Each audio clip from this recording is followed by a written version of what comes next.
The new Netflix whodunit from Rian Johnson, Glass Onion, a Knives Out mystery, arrived for a 1-week run in theaters before it comes to the streaming platform on December 23rd. So my family and I went to see it, but does it live up to its predecessor? Benoit Blanc's new adventure finds the intrepid detective at a lavish private estate on a Greek island, but how and why he comes to be there is only the first of many puzzles. Blanc soon meets a distinctly disparate group of friends gathering at the invitation of a billionaire for their yearly reunion. As in all the best murder mysteries, each character harbors their own secrets, lies, and motivations, and when someone turns up dead, everyone is a suspect. So we've got Daniel Craig returning as Blanc, and he's still as dryly great as ever.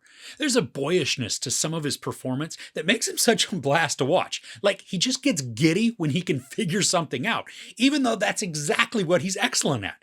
And while he still has some of his southern charm, the slowness and the moseying pace that he established in the first film doesn't feel as present in this one. He's a bit more animated and quick-moving, which isn't a bad thing, it was just noticeably different to me. Now, along with Craig, there is a huge list of characters that are present for the mystery. There's Edward Norton, Janelle Monáe, Kathryn Hahn, Leslie Odom Jr., Jessica Henwick, Madelyn Cline, Kate Hudson, and Dave Bautista. Now, each creates such a caricatured persona on the screen. I mean, with each of them also being a somewhat stereotypical archetype. And while I really enjoyed it, and I thought it was hilarious how Johnson wrote these characters, there is a lack of subtlety to the characterizations, which could be grating to some. There's quite a bit of comedy in this, and while the majority isn't slapstick or physical, much of it is situational and then made even funnier by the deliveries.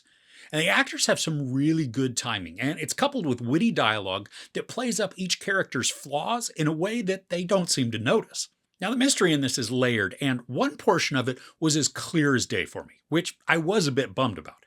There's misdirection that's introduced to try and throw us off, but I think if you're paying attention to what's happening, you'll be able to figure out portions well before the reveal. Now, luckily, because this is layered, there are more facets to be uncovered, and those complexities do become really enjoyable.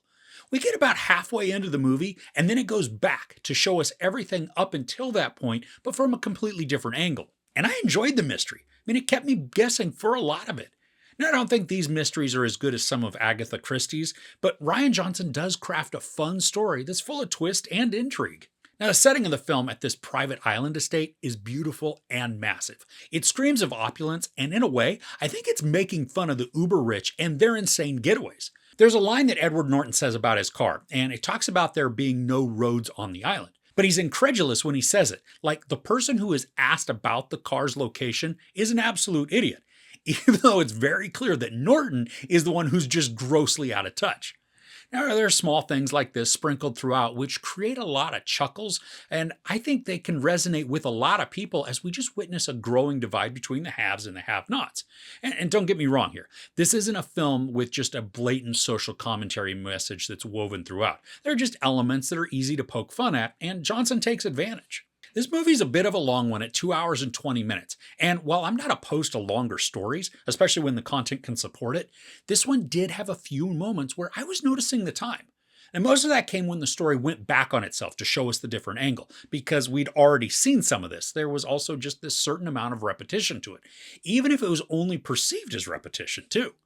But even with that portion, the pace of the story itself, it did maintain a lot of forward momentum. So while I noticed the time, I wasn't bored. I was still invested in both the characters and the mystery.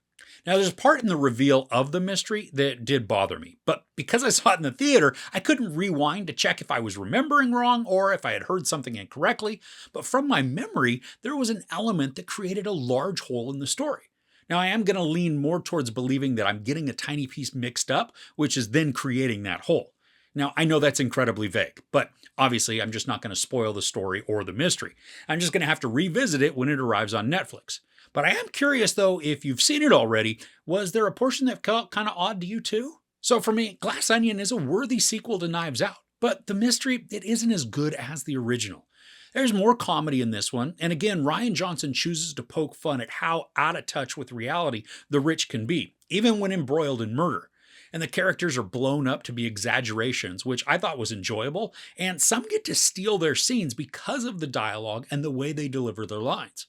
Kate Hudson was outstanding, providing very witty and airheaded remarks that made me shake my head all while chuckling out loud. And even though Daniel Craig's Benoit Blanc is what ties these Knives Out movies together, the character takes more of a backseat in large chunks of this story, which allows Janelle Monáe to take the lead and then provide an excellent performance. So if you enjoy a good mystery and you like comedy as well, this is going to be an easy watch. And if you're a fan of the first Knives Out movie, the familiarity of this will be welcome while spinning an entirely new tale of intrigue. So overall, Glass Onion, a Knives Out mystery, is as layered as its name suggests, with enjoyable performances, witty dialogue, and biting humor. But even with these, the film fails to surpass the overall charm and mystique that made the first so stellar. This is a worthy sequel and one that shouldn't be missed, but like many sequels, this one loses a bit of the luster that made the first installment shine so brightly. There's not really any sex, no nudity, a bunch of profanity, and a lot of violence.